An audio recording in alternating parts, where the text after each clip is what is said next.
Everyone, welcome. So my name is Smitha Varghese. I am a senior at Queens College, Queens, and I chair NYPIRG's board of directors. We are a student advocacy group based off SUNY, CUNY, and private schools all throughout the state, and we are environmental activists. Nice to meet you all. Great. Thank you so much. I'm Alex Beauchamp. I'm the Northeast Region Director at Food and Water Watch. Food and Water Watch is a national, yeah, you can clap, that's good. We're a national group that fights for those things we can't live without, our safe, clean food and water resources. I'm so excited with the giant crowd we have here tonight, because I think it shows just how powerful, how strong, how important the climate movement is to New Yorkers. I also want to start by thanking our hosts here at New York Society for Ethical Culture. These folks have been phenomenal allies, not only to the climate movement, but to a whole host of progressive causes kind of across the board. Really excited about tonight. I hope you are as well. We have some unbelievable speakers and a real chance to ask some key decision makers in New York what they're going to do on climate change to get us off fossil fuels and to 100% renewables. Really, really exciting, and we're going to hear from amazing speakers also sitting right over there from the climate movement and other movements around the state. So lots and lots of impressive folks in the room, but I also want to acknowledge some truly incredible folks just at the top of this. So we're honored tonight to have Alexandria Villaseñor and a lot of the folks who led the climate strike just this Friday. And actually, I'm going to ask you guys to stand up. There's a whole row up here.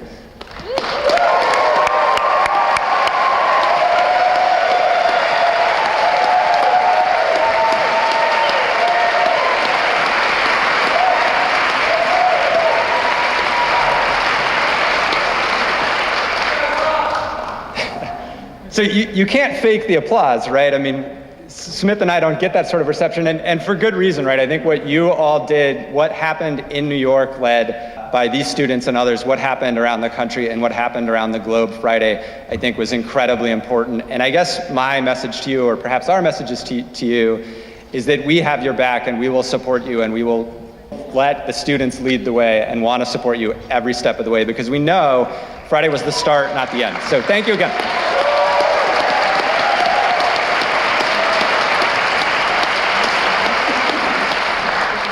We also know that climate justice means racial justice, right?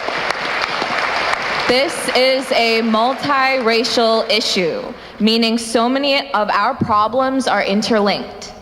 That said, we all know the evil attack that occurred in New Zealand on Friday, which resulted in the massacre of 50 of our Muslim brothers and sisters. So now, we would just like to take a moment of silence for those who lost their lives last week in Christchurch, New Zealand.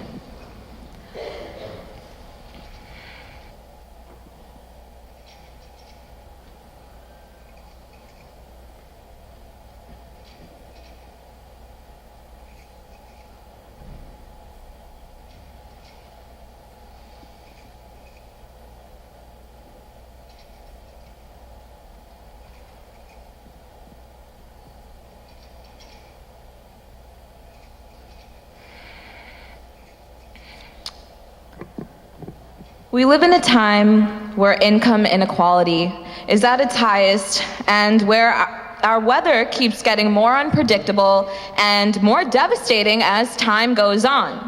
While corporations like Big Oil and Big Ass reap millions of dollars in profits, it's usually low-income, marginalized communities who suffer the consequences.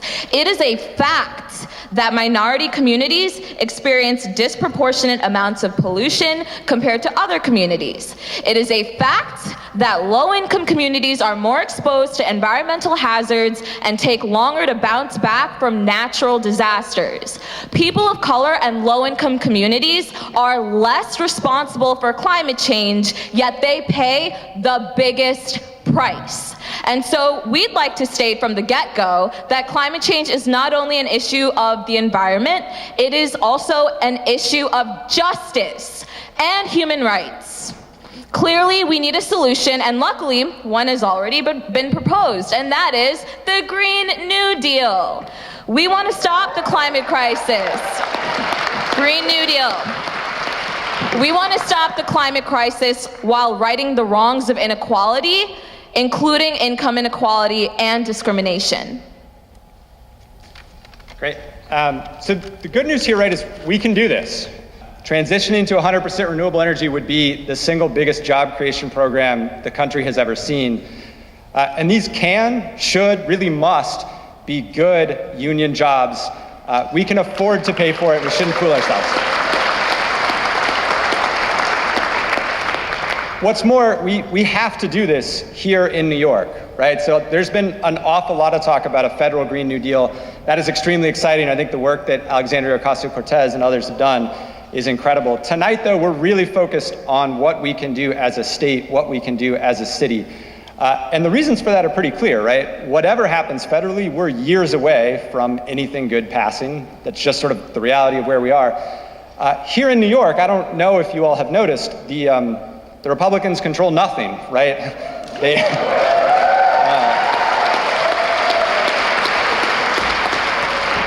No level of government in the city.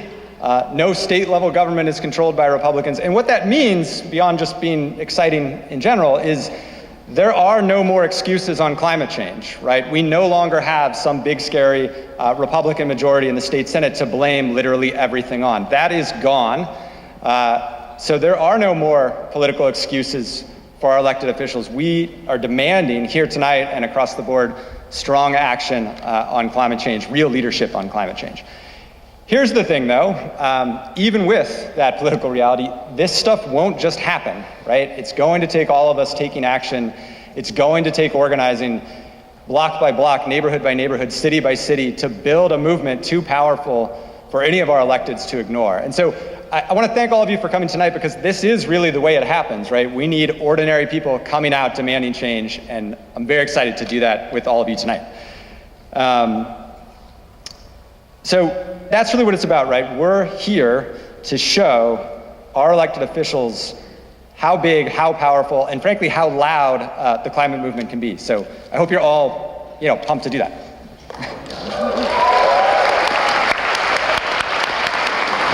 So with that in mind, we have invited a panel of electeds tonight who we'd like to take a second to give a shout out to.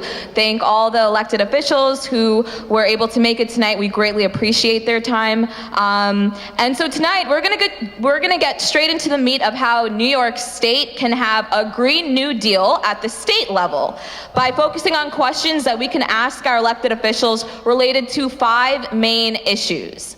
The first one being going fossil-free while creating good jobs and invest into low-income communities of color.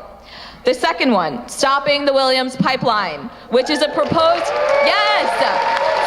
the Williams pipeline, which is a proposed new pipeline that would carry fracked gas off the coast of New York City and would, at minimum, extend New Yorkers' dependence on fossil fuels. The third thing is New York State divesting its pension funds from fossil fuels and reinvesting its multi-billion-dollar pension funds into renewable energy and jobs that would further our mission of clean energy. And just a shout out to New York City. New York City has been the environmental leader. It's been the first major US pension plan to announce a goal of divesting our city funds from fossil fuel reserve owners within 5 years. But the state, however, has made no such initiative. All right? Yeah. Number 4. Fixing and funding the subways and buses.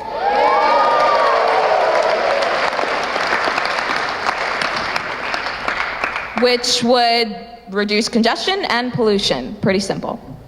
And the last thing, but not least, is dirty buildings. We want to create good jobs by requiring buildings to slash their climate pollution. Great. So, it's not all bad news, right? We've made some real progress on a lot of this stuff as a state, right? So going back several years, 4 years ago, Governor Cuomo banned fracking in the state. Since then, he's actually rejected a number, by no means all, right, but a number of frack gas infrastructure projects across the state. He's also made a fairly aggressive commitment, right, to building a huge amount of offshore wind. All of that is good.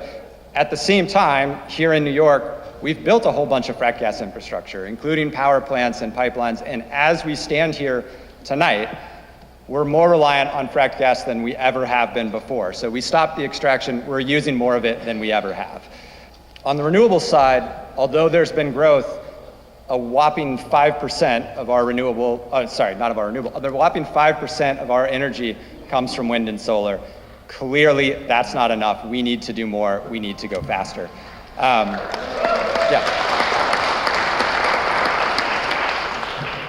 On the city side, as was mentioned, under Comptroller Scott Stringer, we are divesting the city's pension fund. We need Tom DiNapoli at the state level to follow suit, and he's been unable or unwilling to do it thus far. We have to go farther. It's clear what we need in New York is a Green New Deal, and we need it now. Here's the way the night will go. We have 3 amazing speakers who will come up. So we've first Dale Bryk from Governor Cuomo's office, who we'll introduce shortly, followed by Scott Stringer, the Comptroller of New York City, followed by Corey Johnson, who is the Speaker of New York City Council. Each of those folks will come up, talk a little bit about their climate platform and what they are doing, followed by questions from our panel. We also have a way for audience to participate and to ask questions. Here's how you do it. You get your phone out, and on Twitter, you ask anything you want. You should keep it PG, but whatever you want, and do hashtag Green New Deal 4, like the number 4, not FOR, Green New Deal 4 NY. If you do that, it will pop up on this screen, as you can already see from Alice Slater and a bunch of others. And so we have the ability to look at it, for the audience to see it, and then to ask those of our speakers. So with that, I'm going to introduce our panel here, who've been patiently waiting to be introduced. We have an all-star panel of just amazing groups. So first we have Beta Coronel from 350.org.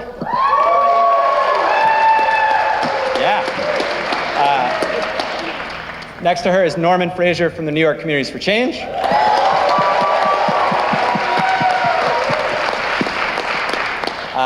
Next to him, we have Annie Garniva from Sane Energy Project.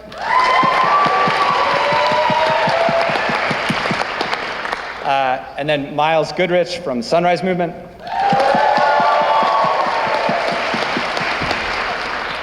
And then we have Denise Patel from the People's Climate Movement of New York. And Aaron Eisenberg from DSA. And then we have Samaya Abdus Salam from the Writers Alliance.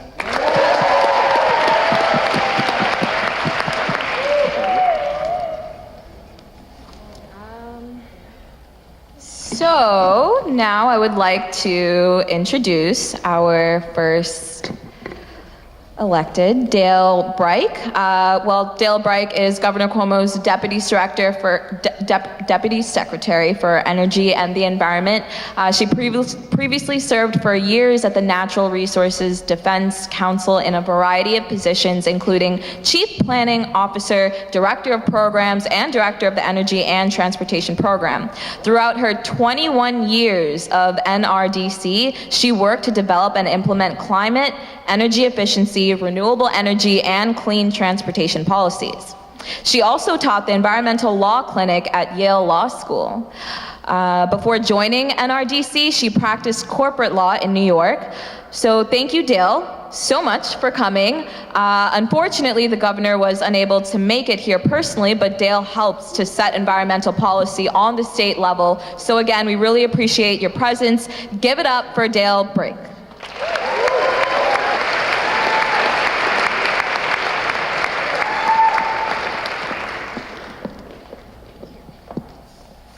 Thank you so much. Thank you so much for inviting me.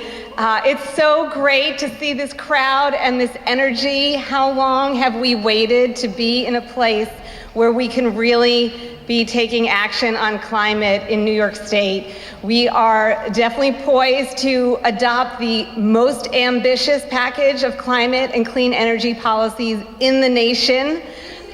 That's what the Green Deal is going to be, and I hope we're going to talk about that. And really, I mean, I am so excited. I just started this job to really roll up sleeves and work on all these things. I spent my entire career waiting to get to this day that we could demonstrate how to do this in a smart way. So let's do that. And what does that mean? We can demonstrate in New York that we can have clean air, we can have clean water, we can have a safe climate, and we can still have affordable energy services, we can have thriving businesses, and we can create high quality jobs. And I want to give a shout out to the New Yorker News Jobs report. That is exactly the kind of thing that people don't really know about, how many jobs there are, how many more jobs there are, even now, when we're just starting to build the clean energy economy, that in most states we have more clean energy jobs than we have dirty energy jobs. But they're sort of scattered about, they don't have lobbyists, they can't tell their story as well as the incumbent industries can tell their story. So we need more people out there telling exactly that story. We can already see it. And that is what's going to give the lie to the opposition, right? What's their line? Their line to everything that we do is job-killing energy tax. And it's so not true, but it's believed and it resonates with people because there's not a clear demonstration that that's exactly the opposite of what's going on. So New York has to not just create the jobs, but get the story out and have everybody who's working in those industries out there talking about what they're doing and how not just that they have a job, but the benefit to their community more broadly. And that's the other thing that we have to be able to demonstrate, that the policies that are going to drive investment and innovation in clean energy, in energy efficiency, in renewables, in electric vehicles, energy storage, transportation, transit, smart growth, all of those things, that's actually how we revitalize our communities, how we improve our quality of life. We're going to have more and better transportation choices. Nobody's coming to take your car away. We're coming to give you better, more different kinds of cars. You know, right now, you drive to the gas station, what can you get? Gas. You have no choices. When are we going to get to the time when we can pull up and have a lot of choices, and whether it's electricity or sustainable biofuels, it's going to be electricity, powered by renewables, you know, that's where we're going, to some place with more innovation choices and improved quality of life. And really the package of policies that we want to adopt to advance clean energy and climate have to be the same policies that we would adopt if all we wanted to do was improve quality of life, if all we wanted to do was create jobs. That's what this package of policies has to be. And that's what the Green New Deal is going to be when we realize it in New York. So what do we have so far? The governor has already committed to a long list of things as part of the Green New Deal in the State of the State this year. We've got 70% by renewables energy by 2030, so that number is going to be going up, mandated by law, better than California. 100% clean energy by 2040, better than California. 9,000 megawatts of offshore wind. I mean, we are launching an entire new industry, and this is going to be the heart of it. That is by far the largest commitment in this country, and the Danes have nothing on us. We're going to catch them in no time. 6,000 megawatts of solar, 3,000 megawatts of storage, which storage kind of sounds like, what the heck is that?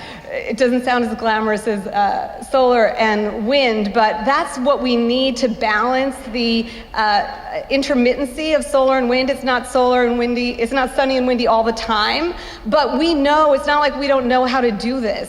We can balance them, and battery storage is part of what's going to enable us not to need gas in order to do that balancing and have a lot of renewables. We need to build a system that integrates these things, and battery is going to be key to that.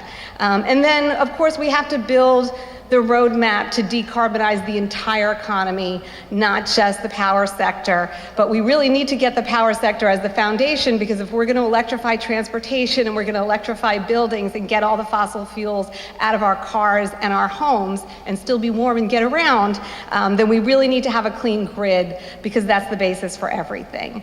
And like I said, it can't just be about pollution and climate. We have to improve our quality of life, especially in our communities that have been overburdened and underserved for so long. So the governor is absolutely committed to a just transition to the clean energy economy. And what does that mean? That means communities have to be at the table, designing the policy and implementing the policy, and part of the solution all the way down the road.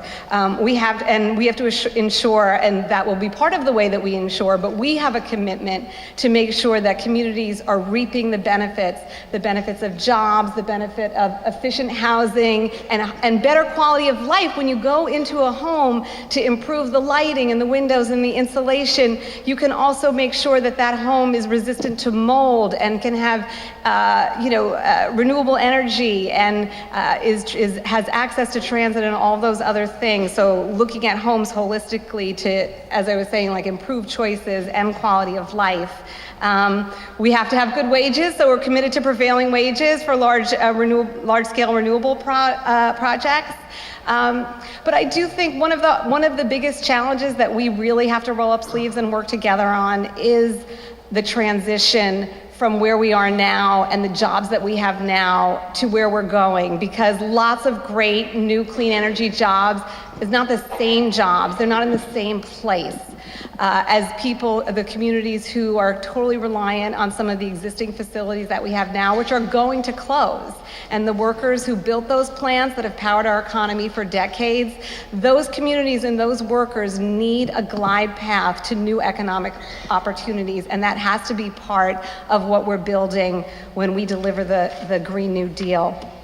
But we know that we can do this because we do have a track record, even though the renewables number isn't quite what it should be, with things like RGGI. RGGI's the Regional Greenhouse Gas Initiative. It's our cap on carbon in the power sector. And that program has already on track to reduce emissions 65% by 2030 from when it launched in 2009. I mean, this program's been going on for 10 years, and it's not a job-killing energy tax. It funnels money into energy efficiency and renewables that creates jobs. And energy bills are actually down in this state while jobs are up. And that is a great example, but again, not a story that's widely known, but that's what we need to replicate in other sectors. People, as I was saying, there's not a lot of awareness of the jobs. There's 46,000 people work in the power sector and power generation in this state.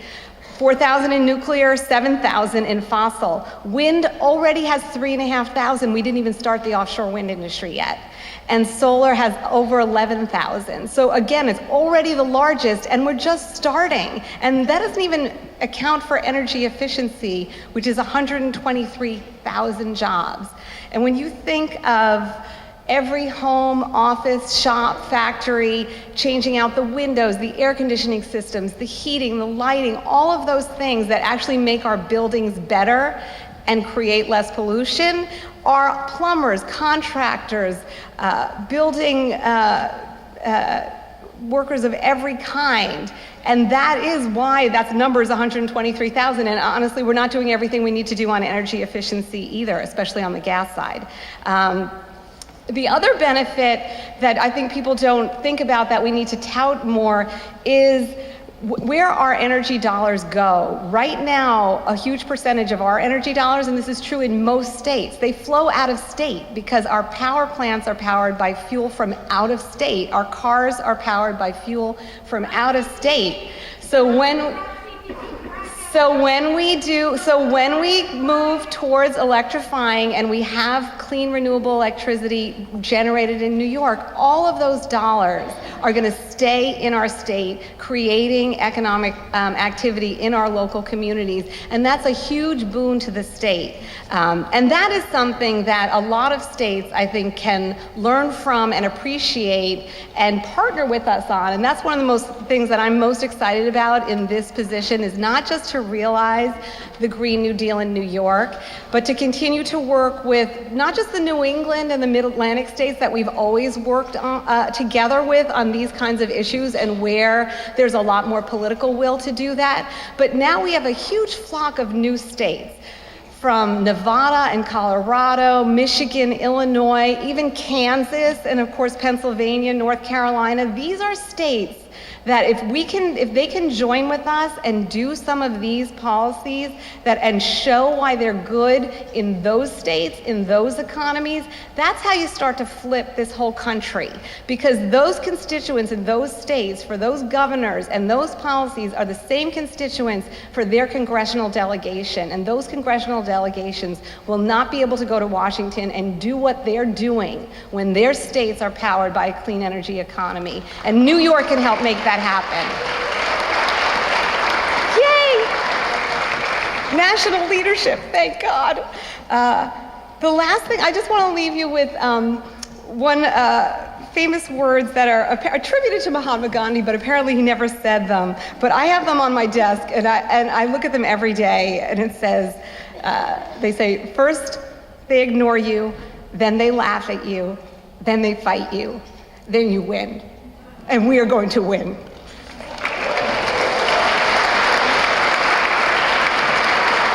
And with that, we can move to the hard questions. You need to talk about the CPB corruption first. That is the elephant in the room of New York State's climate policy and energy policy. Governor Cuomo has got to shut that down now. You have an entire county being poisoned to death right now as we speak. How dare you get up there and lie to people and tell everybody that we're doing the right thing. We are not doing the right thing. Tell the truth.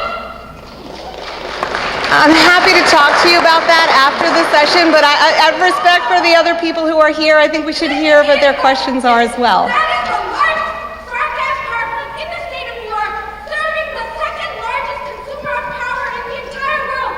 New York City right now is dependent on that power plant. So you have just catapulted us into a climate crisis. Why don't you tell the truth? That is the single biggest issue in New York State right now. So, look, we heard, right? But there is a panel, right? So let me kick it now to Beta Coronel, who will ask the first question from 350.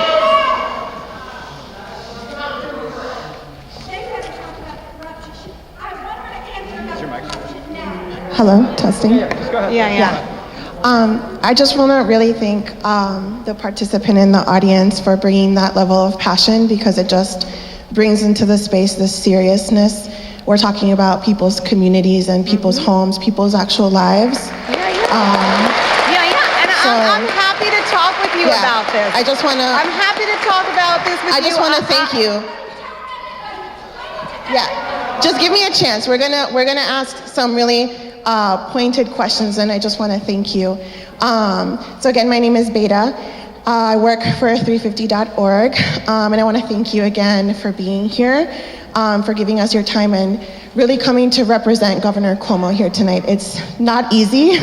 As you can tell, we're all here because as New Yorkers, we want strong commitments for good union jobs and massive investments in low-income communities, communities of colors, and as a woman just said, those that are being directly impacted by fossil fuel infrastructure and climate impacts.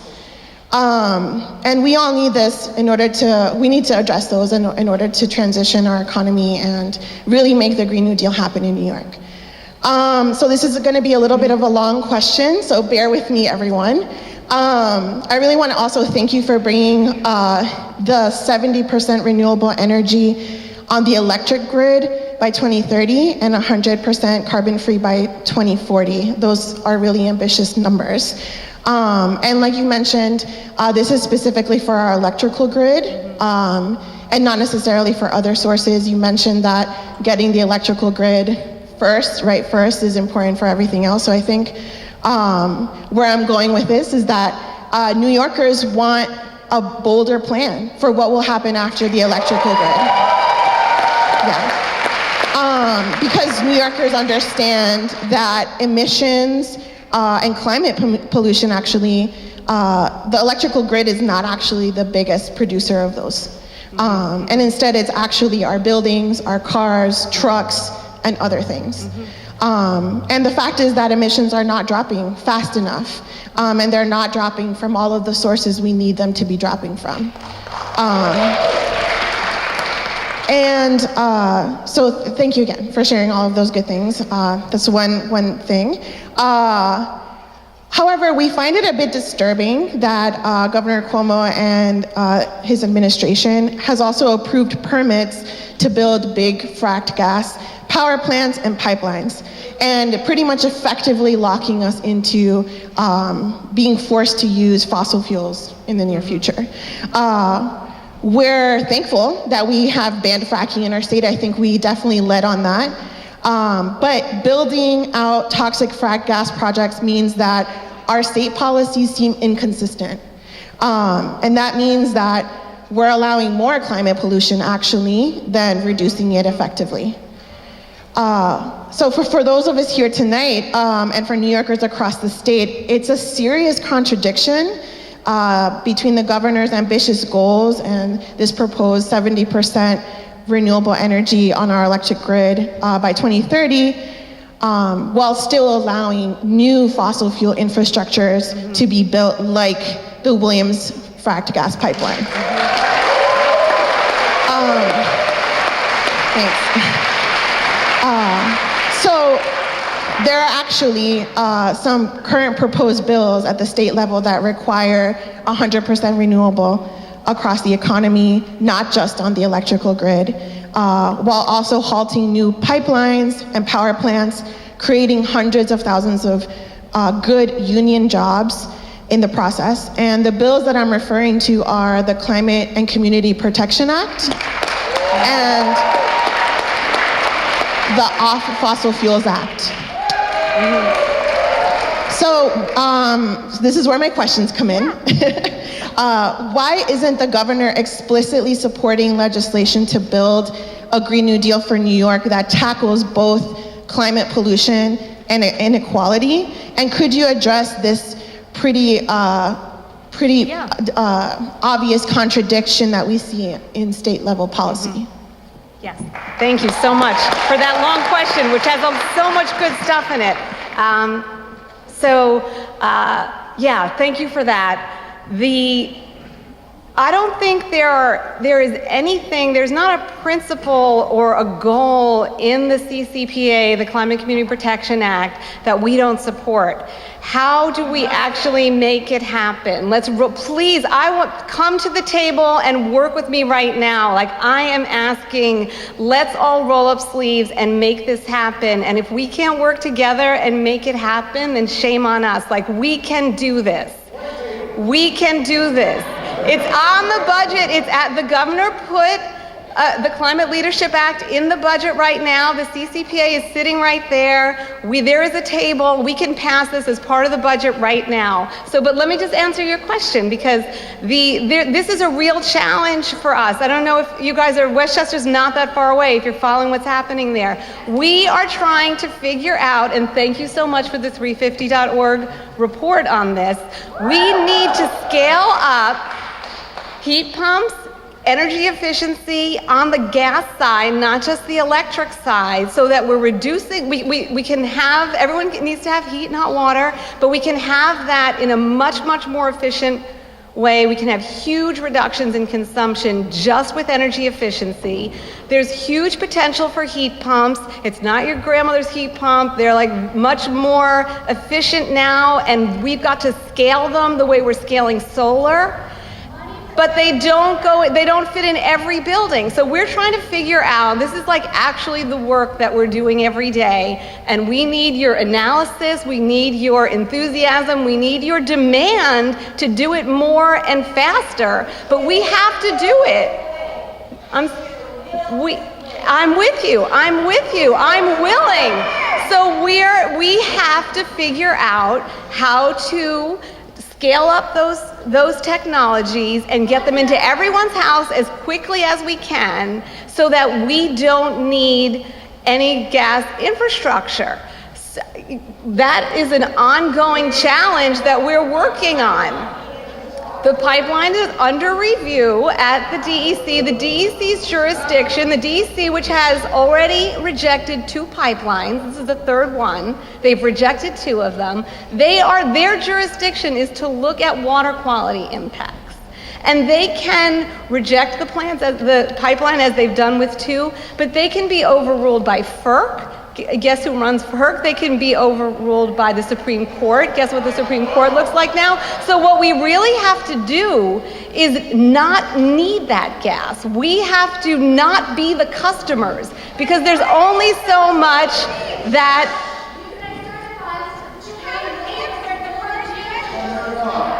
Yes!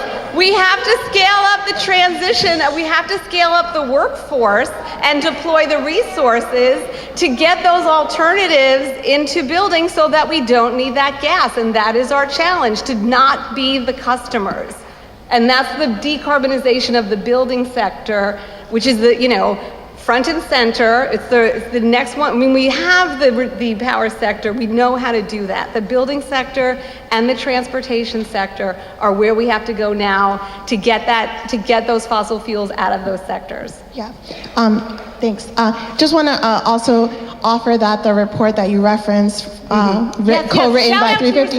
With the link. Yeah, definitely. That report also pointed out that we actually don't need the Williams pipeline to be able to do that. So I just want to bring that. And I also really hope you're able to share this energy with the governor, because all of this comes from a place of wanting to really take the kind of bold action that we're hearing you guys are willing to take. So that's why we're all here. So thanks. Great. So just to note, we've got to kind of speed it up. So I'm saying that both to ourselves and to everybody else, because to get to everybody, we're almost at 8. So we should speed it up. And with that, I'm going to throw it to Annie Garniva to ask the next question. Thank you. So, come on, we have a program. Clearly, you can see that there's a lot of... Because of CPV. And listen, we heard you. We're not going to have you off the whole program every second. Annie, go ahead. Go ahead. This is ridiculous. So clearly, I mean, there's lots of energy in the room. This is a very hot topic issue across the board because... Oh, is this better? Sorry about that. So clearly there's just a lot of energy in the room, and we, at the very minimum, appreciate you coming here and facing a crowd that you know was going to be rough. You are a symbol for a governor that has caused a lot of cognitive dissonance on this side of, from our perspective. So yes, it's great to hear. These are wonderful platforms. These are very progressive platforms, but there's been lots and lots of years of talk and not some action. But the action doesn't ever quite meet the high levels of progressivism that we tend to market ourselves within the state. We're the most progressive state in the country. We're the most progressive governor in the country. Yet, it's not based on equity. It's not based on 100% renewables. It's not based on union jobs. It's always sort of. And so the energy that you're feeling today is an answer to that, which can only be resolved by solutions that come to the table and actually do the things that they say they will. So my answer today, my question today is very much based on the Williams pipeline. We're in a new age. We have the capacity to deny it. And so we're asking, will the governor work to deny this pipeline? You know, April 22nd is coming up, which is Earth Day, which is a great opportunity for the governor to use. Also happens to be my 30th birthday, so I would really appreciate the present and not have to face the existential crisis besides the personal one. And so, are you ready to actually put both politics and science together and not lock us in to a gas future that we do not want? And as today's report that was put out by 350, we clearly don't need. This is a manufactured crisis, and we need you to step up scientifically and politically and say no.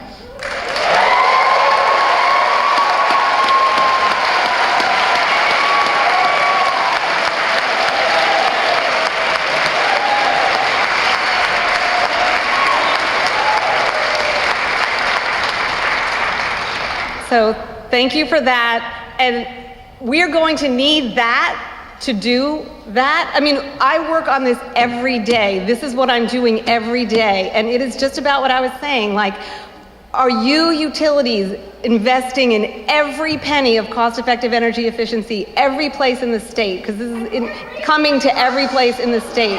Are we doing everything we can with all of the state resources we have at NYSERDA, at NYPA, as well as what we can direct the utilities to do to make heat pumps become the normal way that everybody builds new buildings? So there is no new demand for gas, and then we just wean ourselves off where we already have it in our existing buildings. That is what I'm working on every day. And like I said, we have to get to the place where we are not customers, because that is our strongest tool that we have to say no to everything that is fossil fuel. And because the other places we can't necessarily win because either we don't have jurisdiction or we're not the last person who has a say, because it's either the federal government or the Supreme Court, and we can't rely on those places. So we have to control our own destiny with the things that we can control, which is our demand.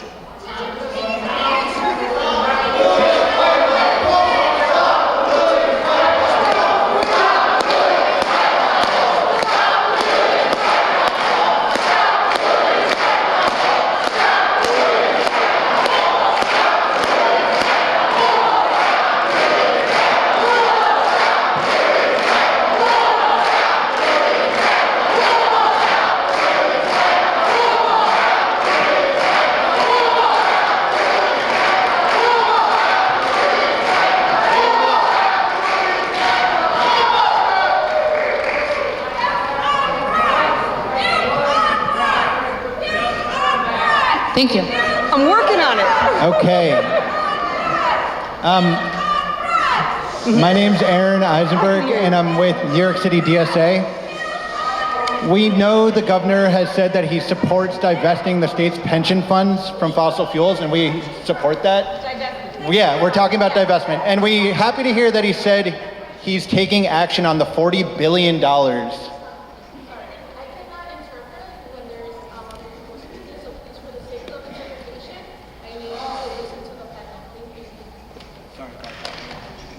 So what I said is that the governor, we're happy that he's taking action on the $40 billion of funds he controls through the MTA and insurance funds.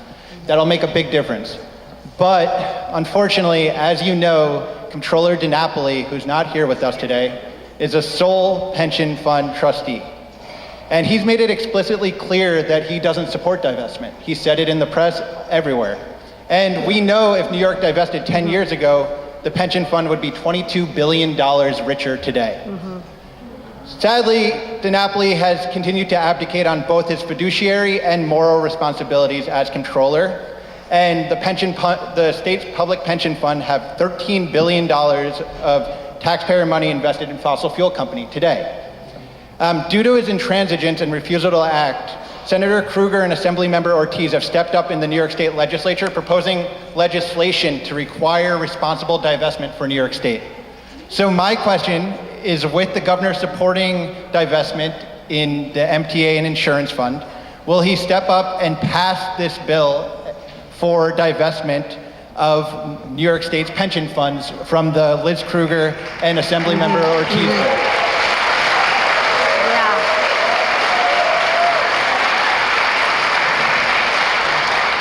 The governor is committed to divestment. We are trying to bring exactly those kind of persuasive arguments. So will he pass the bill? Well, we got to see the bill. I can't speak to a bill that's not on his desk, but I can tell you that the issue that you're talking about is we are strongly committed to it, and we are working with Tom DiNapoli, and we will work with the legislature or anybody who comes to us that wants to roll up sleeves and figure out how to make divestment happen for the entire state, not just the things that are controlled directly by the governor. My name is Smitha. I'm with the Riders Alliance. We're a grassroots organization made up of subway and bus riders, fighting to make our public transit system more reliable and affordable for all New Yorkers.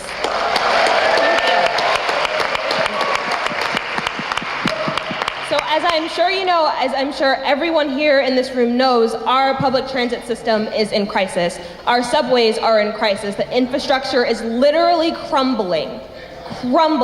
Thank you. Our buses are slow. Our buses are the slowest in any American city. And we know that our subways need new infrastructure. But we also know that our public transit system needs a dedicated funding stream in order to upgrade our subways and our buses. And that funding stream should not be on the backs of riders.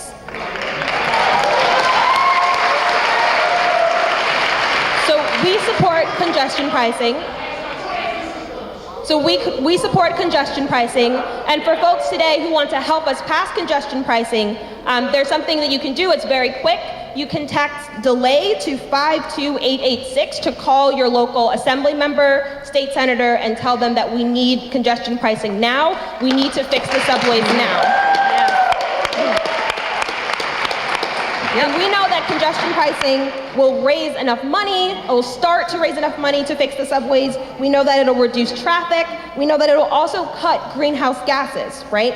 We also know that the legislator is discussing a pay-to-tear tax, which is a tax on apartments that are second or third homes that are valued at $5 million or more. So my question for you and for the governor is pretty simple. You know, what is the governor going to do to solve the transit crisis? And secondly, how can we expect this year's budget to generate the estimated $40 billion needed to modernize our subways and clear congestion for buses to be faster? Yes. That's my question. We're committed to congestion pricing. We're going to try to get it done this budget. I think we can do it, and we need help, so definitely do the texting and encourage your legislators to do that. There's no reason we can't get congestion pricing done, and that's just one piece. There's more things that we can also do at the state level to get that funding in place, and we're on it. Thank you. Great. All right. Thank you so much. So we're going to bring Smitha back up here.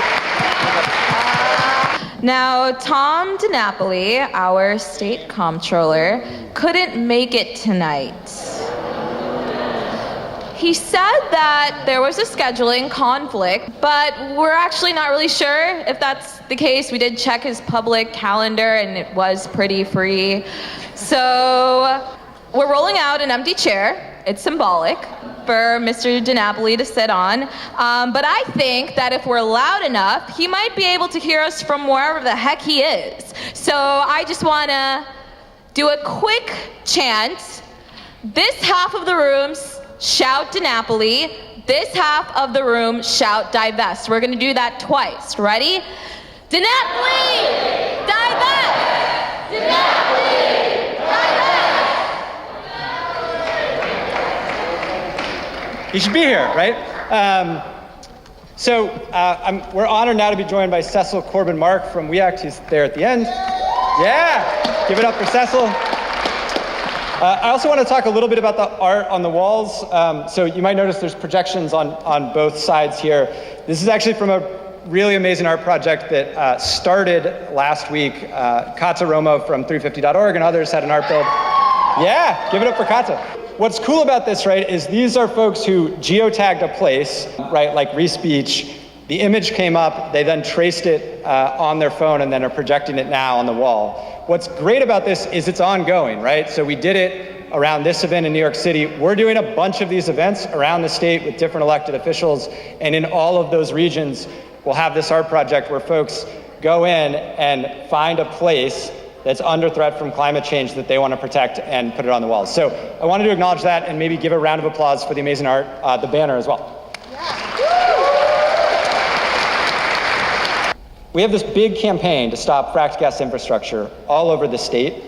One piece of that campaign is we call Governor Cuomo. We do this every Monday and have very creatively named it Call Cuomo Mondays.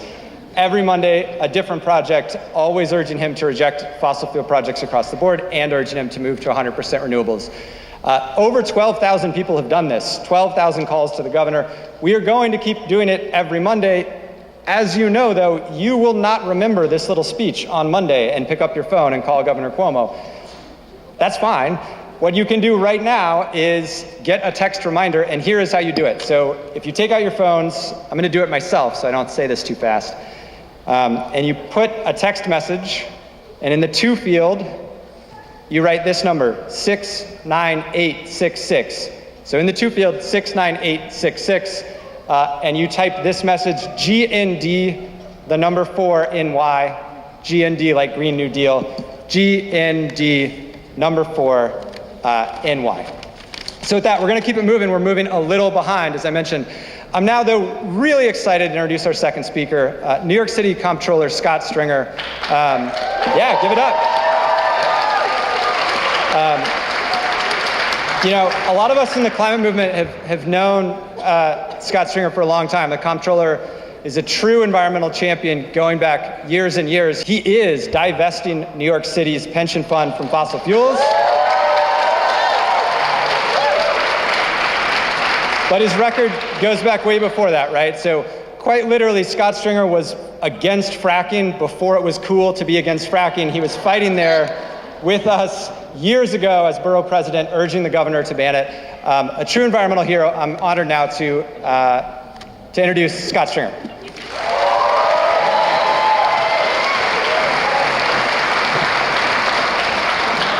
Well, thank you very much, and I want to start out by thanking all the groups sponsoring this forum for leading on the critical issue of climate change. Give yourselves a big round of applause because this is very important.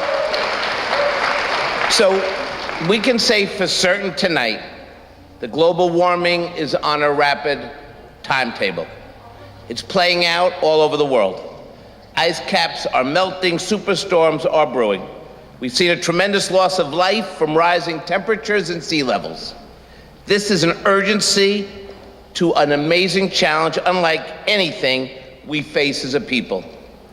But global warming is not incremental, so we cannot fight back one slow step at a time. We have to use every tool in our toolbox to address this crisis head on. So first and foremost, Congress must pass a sweeping Green New Deal.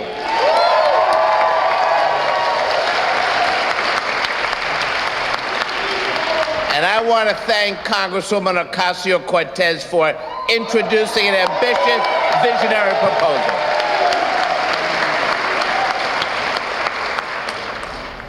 But here's the deal. As an elected official, I don't get to vote on that. So instead, I have to draw my line in the sand here in New York City. And I'm here tonight to tell you, I do believe there is nothing more important in my work or in the work of any of us than addressing climate change. We are running out of time. We can no longer sit on the sidelines, and we cannot continue to argue about science or trying to negotiate with big oil. It is not working, and it's not the way to do it. It's time to put our money where our mouth is. It's time to take concrete action. And that's why I was proud to be the first elected official to say no to the Williams pipeline.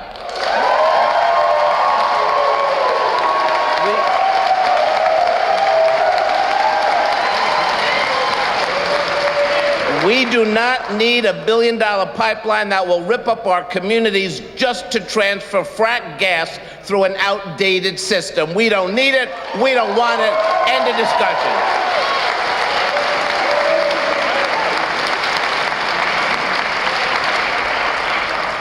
And it's why, thanks to so many of you in this room who never stop advocating and arguing for the fundamental move that has to be made in this country.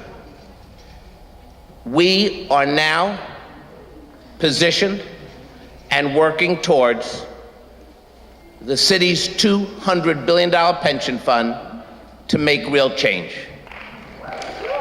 2 years ago, we led a full divestment of our public pension funds from thermal coal. And today, I want to reaffirm in front of all of you, especially Beta, that we are now the first fund in the nation to begin a process to divest from fossil fuels.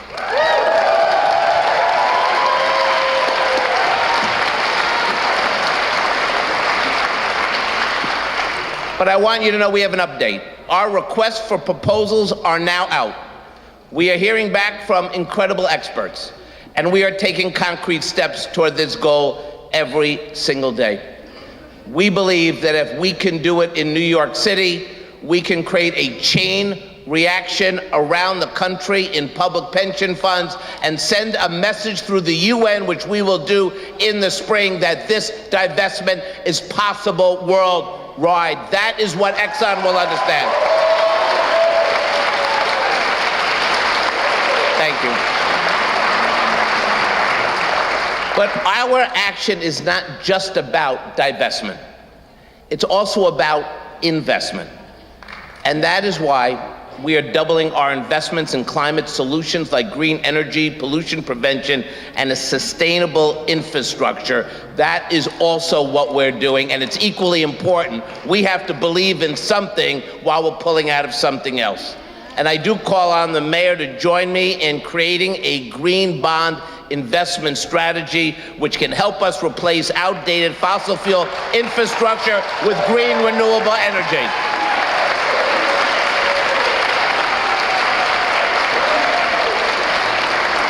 This is how we can reimagine New York's future. We cannot wait another moment to get to work. Here tonight, I challenge our city to lead the nation in sustainable growth. We can start by passing the Climate and Community Protection Act and enacting legislation that transforms our city's building stock into a model of efficiency. That means greening the roofs of our school buildings, taxing our airplane jet fuel, and ensuring environmental justice throughout all of our plans. Because climate change does not just impact those of us who are able to show up here tonight. Climate change is impacting all of our people in all of our communities, and our response must be inclusive and equitable. I want to say to the mayor, I appreciate your $10 billion plan to protect Wall Street from the next superstorm. I got it, I'm cool. But what we really need is a resiliency plan for all the city. Our public housing that was devastated during Superstorm Sandy. We got to protect Red Hook. We got to protect the South Bronx. And we have 520 miles of coastline. Let's protect the entire city, not just the wealthy. We could do it all.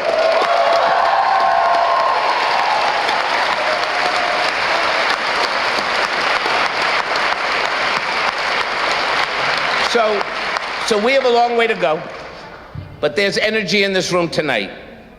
We have momentum among our young people, and they will not take no for an answer. You know, this has become very personal to me. I have a 7-year-old son and a 5-year-old son. No, they really are not my grandchildren, these are my children. Ma'am, I know what you were thinking. I can explain it, but I got it. And I think about what their lives are going to be like, and let's face it, the worst case scenario for most of us will not happen in our lifetime. But the kids, this is going to impact them. If we screw this up, it's going to impact them. And we cannot let that happen to the next generation. We cannot allow ourselves to get lazy and think that we have time. This is about a race to save our kids. Not just my kids, not just your kids, but the kids who we're never gonna know and meet. They deserve a fair shot. They deserve a choice between Exxon and profit or an environment that they can live and breathe in. That's what tonight is about, isn't it? It's about those kids. It's about those kids. So I just want to let you know, in the time that I have in government, I am not going to be one of those folks that's asked 10, 20 years from now, where were you in the greatest challenge of our time? I want to be able to tell the story that we took something that looked really hard and tough, we broke the rules, we smashed them down, and we saved the planet and our people because we showed up and took a stand. I am in all the way. Thank you very much. Thank you. Thank you.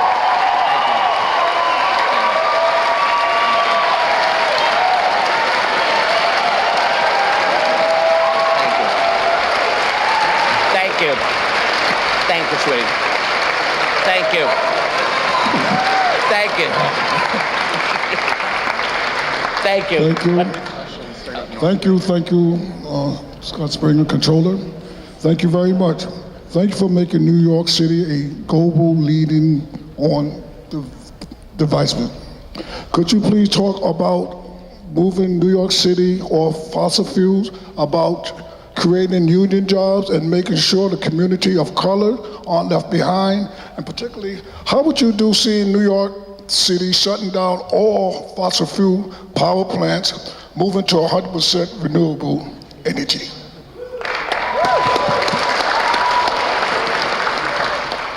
So, a couple things. First, politically.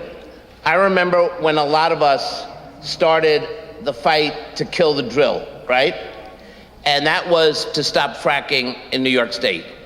We were told that was impossible, it was never gonna happen. And people got out and demonstrated and fought. In fact, I remember being part of that struggle. You know, I had an Academy Award-winning appearance in Gasland, do you remember? That was Gasland 1. They didn't bring me back for Gasland 2. I've resented the movement ever since, but I've worked it out with Josh. But the point is, the movement that is being built here tonight is what's going to win the fight. Second, government has a role to play here. So we have to strategize as we begin this divestment process. We also have to make sure we get it right. And that is why every day in our office, we're thinking about what a fossil-free society looks like, how we reinvest in the green technology that we need. We have to do the kind of analysis about what the heat effect would be if we really did green our schools, created green roofs, and just fundamentally go from a development-centric city to a city that invests in open space and opportunity. That's what's going to drive people in, and that's going to drive investment in. Here's an example for those of you who live in Brooklyn. There is a proposal or options for the city to take the BQE, has to be repaired parts of it, and basically replace it with another superhighway. If we allow that to happen, what's going to happen? More cars will use the superhighway. If we have a different community-based planning process, we will have less cars, right? More bike lanes, more dedicated bus lanes, and an environmentally sound city. That's the work of government, and it has to go hand in hand. How about the creation of the jobs that I asked about also? When you create new industry and new technology, you also create new jobs. Think about what a green roof means to a community, whether it's the South Bronx or a place in Brooklyn. It has been studied by my office that when you build a green roof and you're growing vegetables on the roof, you create local jobs. When you invest in equity in terms of green technology, you create local jobs, and that benefits everyone, including communities of color. But there has to be a city strategy. Right now, the way we plan for New York City is you go to the developer first. No, check this out. This is really what happens. You take vacant land, and the first thing you do is you go to a midtown developer and say, do you want it? And they go, love it. You know, it's like legalized marijuana, right? It's like they want to smoke it, right? I get to build a 40-story building. And then we say to them, but there's a price to pay for that land. You now have to build 30% affordable housing. Sounds good, right? You get 30 stories, we get affordable housing, but then we find out that the affordable housing is unaffordable in almost every community of color.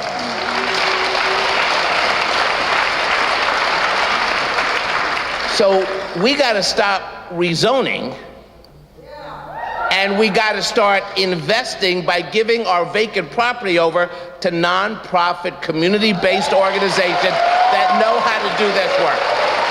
That's how you create jobs. It's a new way of thinking, and that's what we have to do. Well, thanks so much, Scott. My name is Miles. I'm with a movement of young people fighting climate change and creating millions of good jobs in the process. We're called Sunrise.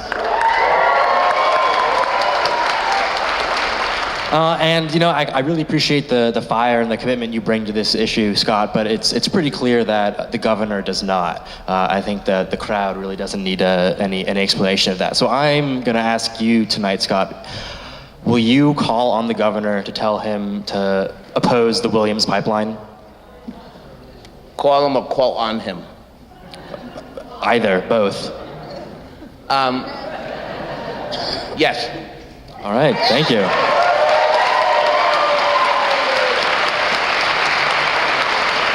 You'll be spared a sit-in in your office next time. Huh? By the way, keep doing what you're doing in Congress, by the way. We call him every Monday if you want to join us. Better, could you imagine you and I making that call together? I don't know. Hello, I'm Denise. I'm representing the People's Climate Movement, New York.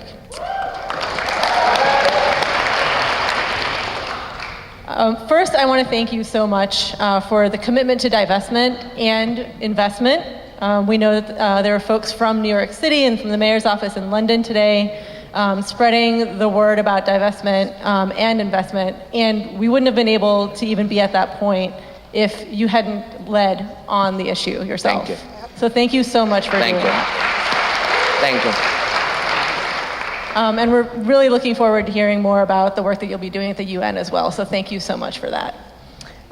So as you know, Comptroller DiNapoli is not here, but you've worked with him quite a bit in the shareholder engagement field, working on things like board diversity, working, previous to the divestment announcement with oil companies to try to get them to do the right thing. Can you talk a little bit today about why you made that switch from shareholder engagement with oil companies over to divestment? And will you call Tom and ask him to join you in leading on divestment? Yeah. You all haven't changed in a year. So let me take the first, because it's a very smart question, right? The difference between engaging companies and shareholder engagement and recognizing that there has to be a shift of strategy related to divestment. This is something I have thought about for a long time. And I've seen the impact of both. I've come to this conclusion. We have, in our term as controller, started a national movement about shareholder engagement, where we united public pension funds from around the country around something called proxy access. And we geared it towards energy companies, and we geared it towards boardroom accountability, meaning there were no board members in our company investment portfolio, for the most part, that were women and people of color and members of the LGBTQ community. And our engagement in those companies have had an amazing impact. We are bringing them around to the notion that they have to change. One of the ways we're changing them is saying very clearly that we're not going to invest in you if you can't invest in diversity. So that has worked very well. What hasn't worked is the fossil fuel Exxon example. They don't care or give a damn about any kind of engagement. They'll throw someone on a board to appease us, not to make change. So I believe that ultimately we have to take this course. We can continue to engage on diversity. I can show you it works. And we have to step it up on divestment, because that's the only thing they're going to understand. And we do it divestment through the lens of being a fiduciary. Make no mistake, my position here tonight is as much about being a fiduciary guarding the interests of the retirees in the city who I'm responsible for. If we don't ask the questions of stranded assets and climate change and the impact on the portfolio, then I'm not doing my job. Therefore, let's speed it up. And that is what we've thought about. So will you, hey Scott, so will you call Tom and explain that to him as well? Tom and I are talking. And I do want to say that Tom, though I know he's in the hot seat or not in the hot seat, I can tell you he is a very honorable, thoughtful person. And I do think he is listening to these calls, and he is someone of great integrity. And I just think we should know that he is not the enemy. He is someone who needs to be convinced. There's a difference, I believe.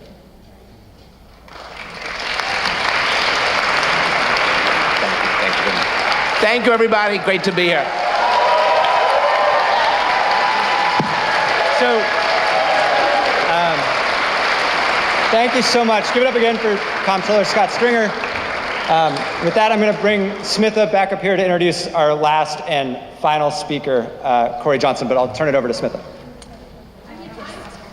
It's now my great honor to introduce Corey Johnson, the Speaker of the New York City Council. Speaker Johnson has been an environmental champion for years and right now is leading the charge to dramatically lower greenhouse gas emissions from New York City's buildings, the largest source of emissions in the city. Let's give a warm welcome to Speaker Corey Johnson.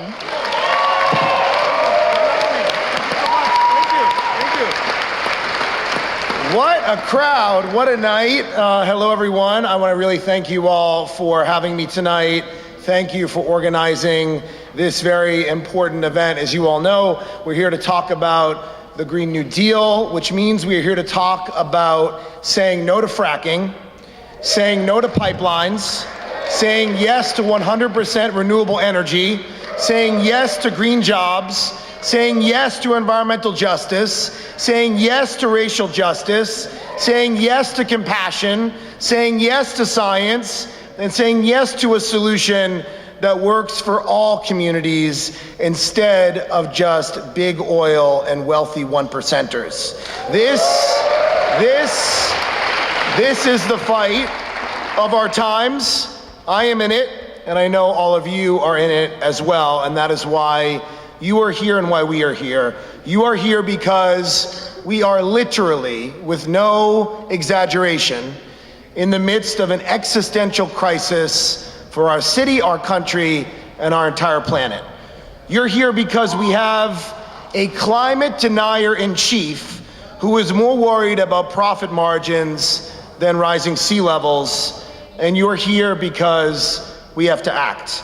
The leaders in this fight are not in Washington, D.C.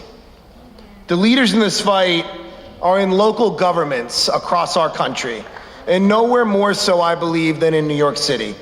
The leaders in this fight believe in science, and we do not have the luxury of sitting on the sidelines.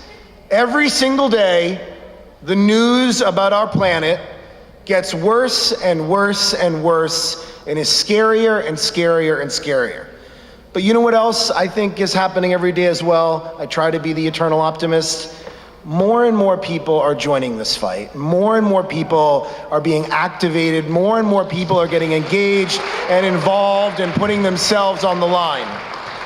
Children are leading this movement because they know what is at risk. We saw the video from Senator Feinstein's office in San Francisco. We saw that video, and I want to thank the movement for the work they did on that. The climate denier in chief doesn't know it, but they know it and you know it.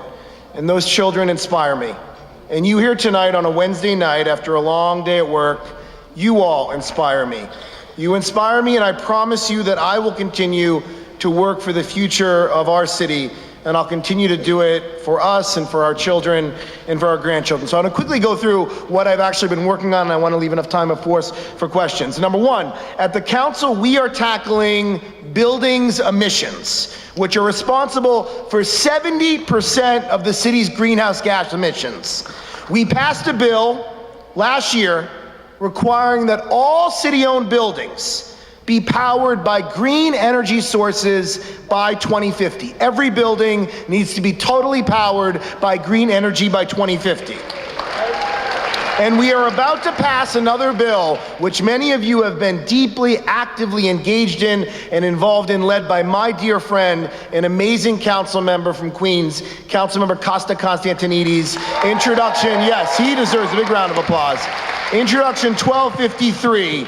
We're going to pass a bill that will mandate energy efficiencies in thousands and thousands, tens of thousands of privately owned buildings over 25,000 square feet. And many of these buildings are the biggest polluters in our entire city, driving the highest amount of greenhouse gas emissions. Now, I just did my State of the City a little more than a week ago, outlining my plan for fixing mass transit and for breaking the car culture in New York City. And you cannot talk about climate change without talking about mass transit. Our subways used to be the envy of the world, used to be. And now people, because they have been failing, are jumping into Ubers and to Lyfts. This is insane. The subway's built New York City and we've let it crumble. So if you're interested in reading my plan, it's called Let's Go New York. It's 103 pages. And there's a lot of stuff related to the Green New Deal in this. It's on the City Council website. It's gotten pretty good reviews, and we want even more feedback. Another thing I want to talk about is fighting fracking every single chance we get. Fracking is one of the greatest dangers of our time. 6 years ago, I see Ann, my good friend right here, and Nat, her husband. 6 years ago, I was arrested blocking traffic on the West Side Highway, protesting the Spectra pipeline to bring frack gas into New York City. So I am not new to this fight.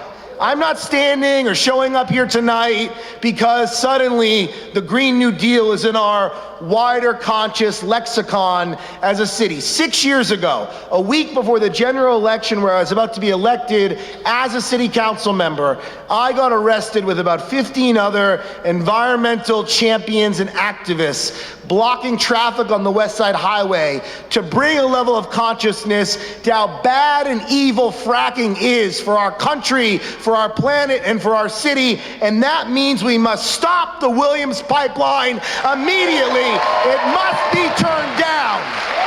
It must be turned down. We need renewable energy. Solar energy, wind energy, not pipelines. This pipeline would cost $1 billion to the taxpayers, borne through increased rates. And Williams would get a 14% profit margin in making climate change worse. It is appalling, it is unacceptable, and we must stop it. You know what else we need? Lastly, we need all of you. We need every single one of you in this fight. True and lasting and impactful change always comes from the grassroots. And I just want to end with this and remind folks of this in moments when it feels dark and trying and impossible and like the odds are stacked against us. Every movement in modern American history, every single movement, the women's suffrage movement, the civil rights movement for African Americans, the movement for farm workers' rights, our labor movement, the movement against the Vietnam War and other wars, these were all movements, every one of them, that were not led by politicians. They were movements that were led by people. They were movements that pushed politicians who were obstinate, indifferent, and sat by, pushed them to do the right thing. In the face of deep injustice, in the face of impossible odds, people, grassroots individuals, are the ones who are the key, the engine, the renewable energy to make our country a better place. And I look forward to not leading that movement, because that is not my role, but to stand with all of you to continue to fight for a better world, a better planet, a renewable future and to get rid of fossil fuels in our city. And I look forward to doing that with all of you.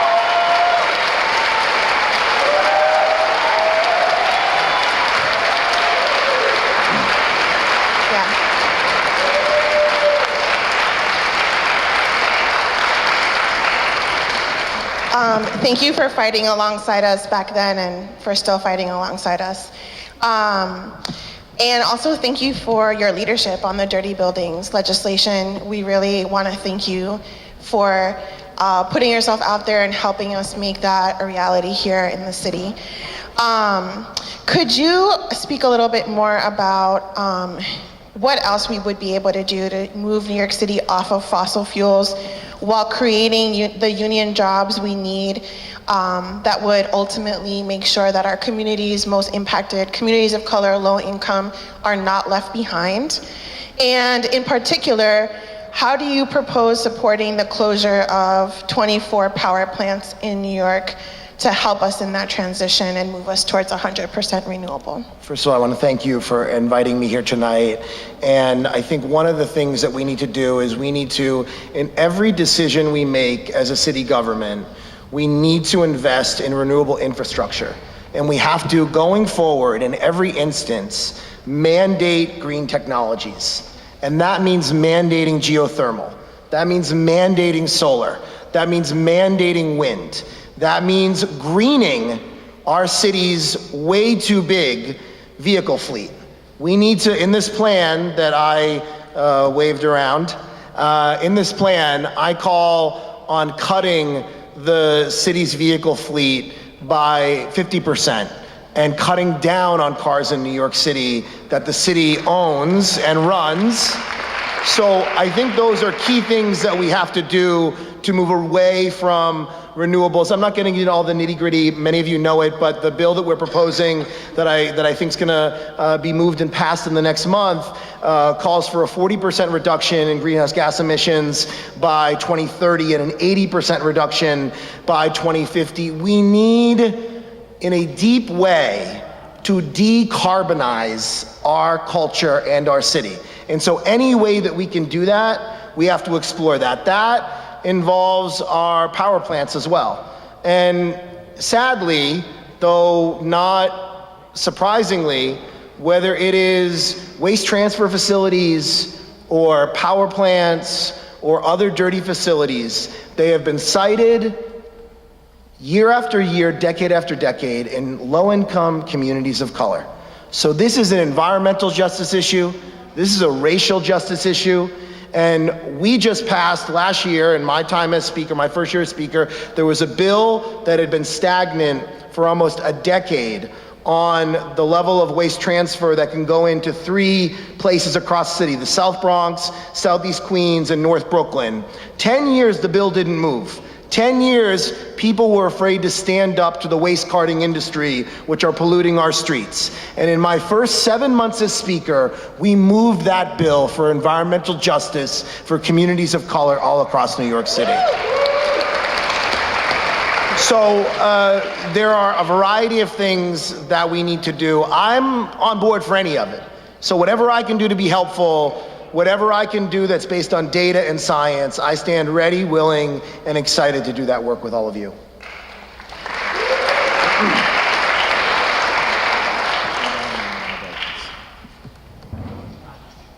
Thank you. Well, speaking of obstinate and in the way politicians, we have some of those in the governor's seat. And we would really, we're wondering how you can actually use your power to make sure that the governor denies the water, make sure that his DEC denies the water quality permits for the Williams pipeline. You know that you're against it, but ultimately the power lies with him. So are you willing to call Governor Cuomo and speak on behalf of New York City to ask him to deny those permits? Yes. I just want to say one thing. I want to reiterate what the Comptroller said, which I think was very incisive and apt and true. When people were calling on the state to ban fracking, at that moment in time, people said it is impossible, it is not going to happen, The odds are stacked against you. You have high-powered lobbyists spending tens of millions of dollars to lobby the governor's office and the state legislature year in and year out. And again, not to be trite or banal about it, but you go back to grassroots activism. The only reason why fracking was banned was because of all of you. The only reason why it was stopped was because of all of you marching, protesting, getting arrested, engaging in acts of civil disobedience, organizing in New York City and in the Hudson Valley and in our watershed areas, which could have been deeply contaminated in a horrible way. So of course I'm happy to call, of course I'm happy to lend my voice, but ultimately the pressure will be brought to bear by the people in this room and the people who are being represented by the people in this room, the grassroots army who are part of this New Deal and who are standing up and saying enough is enough.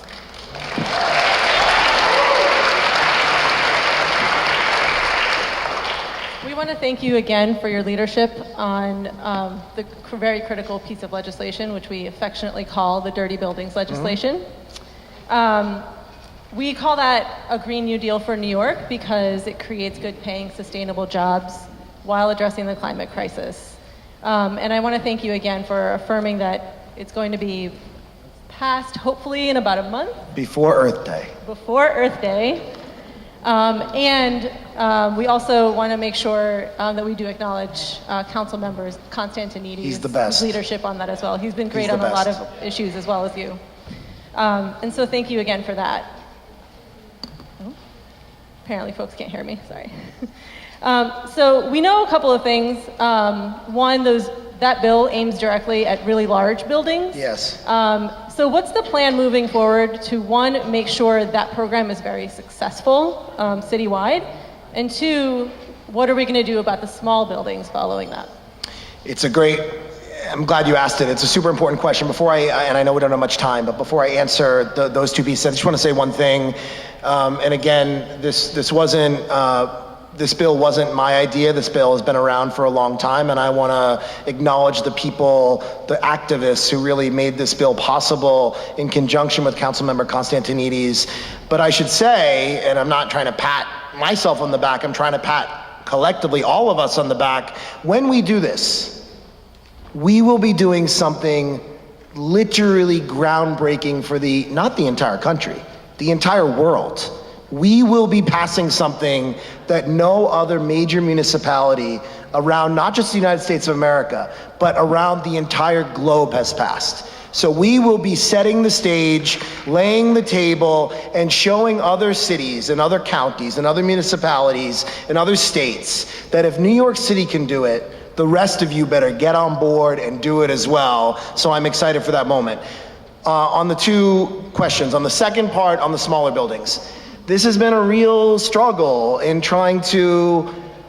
we've worked very closely with New York Communities for Change and with a lot of other great organizations that are represented here on stage here today. And one of the things we were trying to do is not adversely, indirectly impact affordable housing, because we have a screwed up state law called MCIs, Major Capital Improvements, where if a landlord makes an improvement on a building, they can pass the increase on to the tenants in rent-regulated and rent-stabilized housing. And if we were gonna mandate retrofits and energy upgrades and decarboning these buildings on the smaller buildings, it would have likely triggered significant MCIs because of the age of these old tenement buildings and smaller buildings, which would have been passed on to tenants, which would have hurt them in their rent. Rents could have gone up significantly.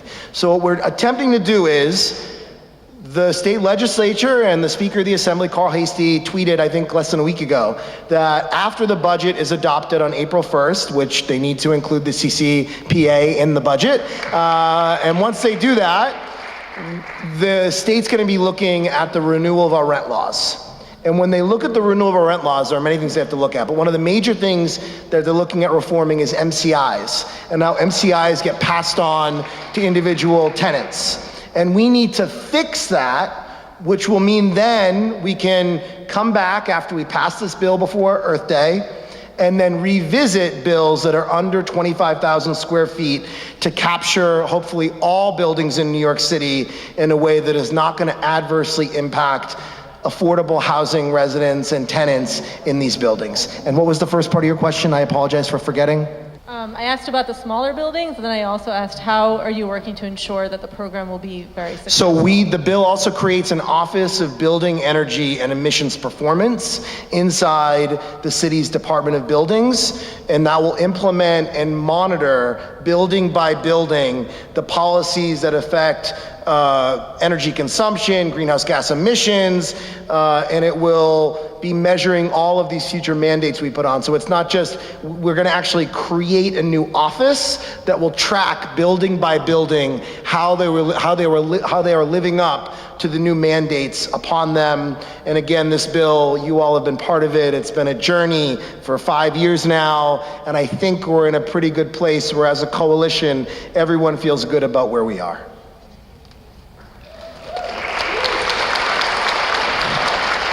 Yeah, you can clap for that. There was a lot of good work that went on around that, so thank you, Mr. Speaker. I'm going to ask you a slightly different question. We talk about the commitment to renewable energy, and the mayor has a commitment to renewable energy under his plan. I was going to say Plan YC, but that's not it. It's One NYC.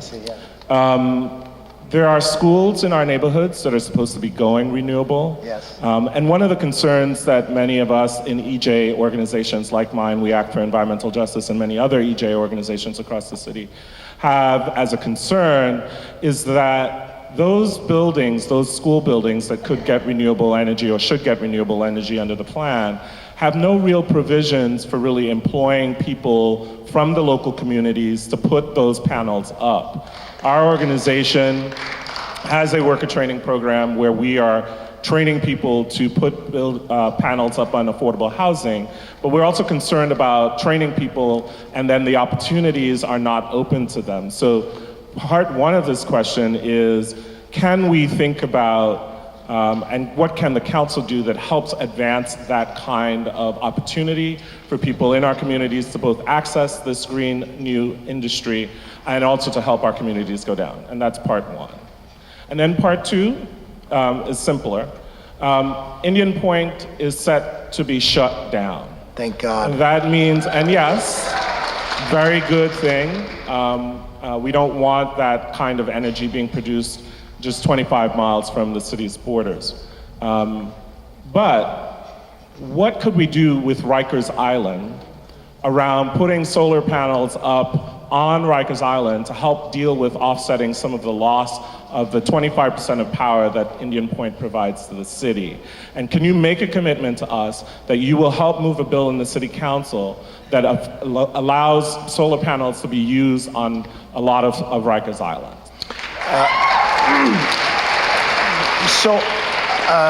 It sounds good. I'm not going to make a commitment only because the science is there. No, the reason why I'm not going to make a commitment on that is not because I don't support it, but because I don't know enough about it. And it's really, as a legislative leader that has to lead a body of 50 people, that's driven by consensus to get things passed like Introduction 1253, I can't stand up here tonight without having that conversation. And the other thing is, I think one of the things that we've lost through this criminal justice movement on closing Rikers Island and moving to borough-based facilities that are more humane is there hasn't been, I think, in a comprehensive way, a vision and a strategy for reimagining Rikers Island through the Green New Deal lens on what we can do on an island of that scale and what could be done in the future. Now, these facilities are likely not going to be closed for the next, I don't think they should be closed in the next 5 years, but it could take longer. So we have time.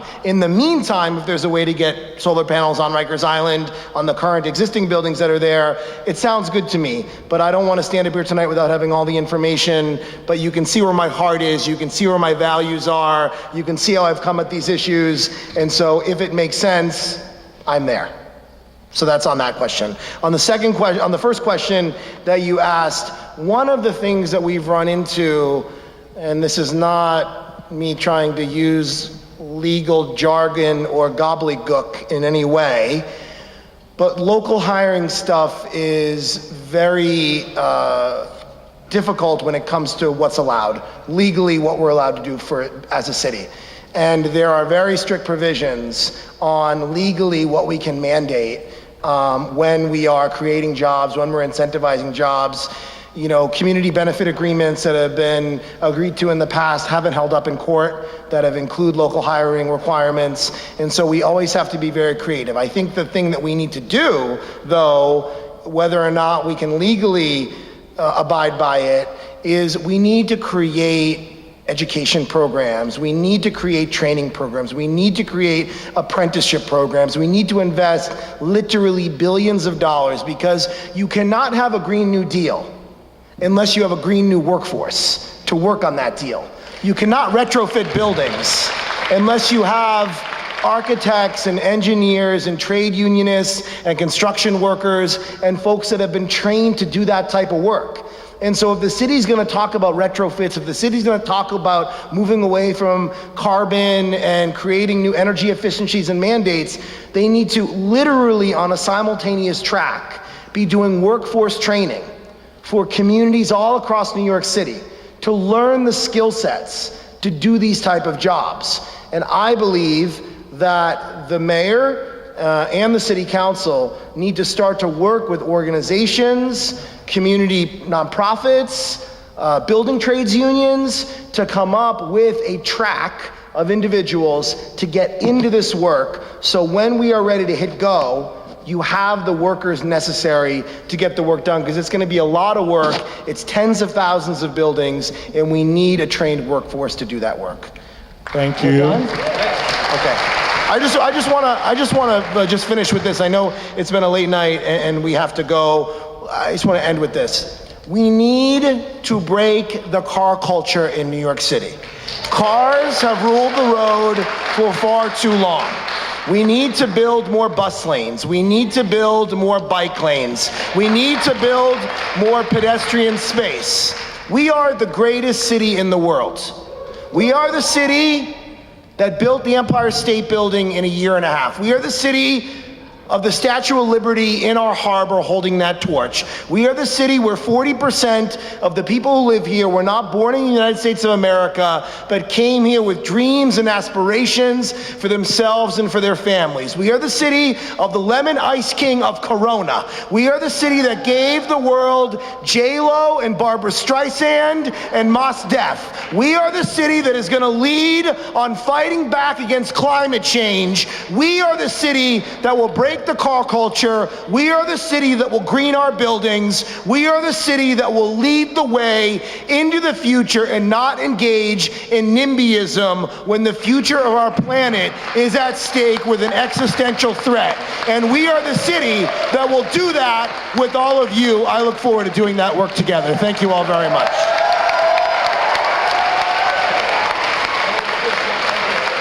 Great.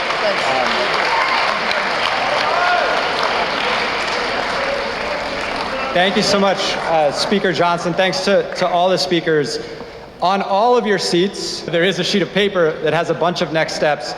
I will not bore you by reading through all of it. What I will say is, we heard multiple times tonight the importance of a movement, and we heard directly from Dale Bryk that to do that meaning stopping the Williams pipeline, we need more of this meaning a bunch of people in this room demanding action. There is a big event coming up on the Williams pipeline fight. April 18th, we're marching across the Brooklyn Bridge from Manhattan to Brooklyn, meeting at City Hall, Thursday the 18th, 5:30. Be there. This is going to be the next huge action demanding the governor do the right thing and stop that pipeline. Yeah. And so with that, I'm going to turn it over to my colleague Smitha to close this out. Well, thank you everyone for making it out here tonight. We are all here because we care about the environment, but more importantly, we're all here because we want to fight for our environment. And the best way to do that is to hold our elected officials accountable, particularly our state elected officials. Y'all know who I'm talking about. That being said, please utilize the energy that we've harnessed tonight and let it fill yourselves, and bring that energy back so that it'll activate you to organize, continue organizing aggressively in your communities and on your campuses. I just want to wrap up this energy with one final chant. Green New Deal now. We're going to do it 3 times, and on the 3rd time, we're standing up. Ready? Green New Deal now! Green New Deal now! Green New Deal now!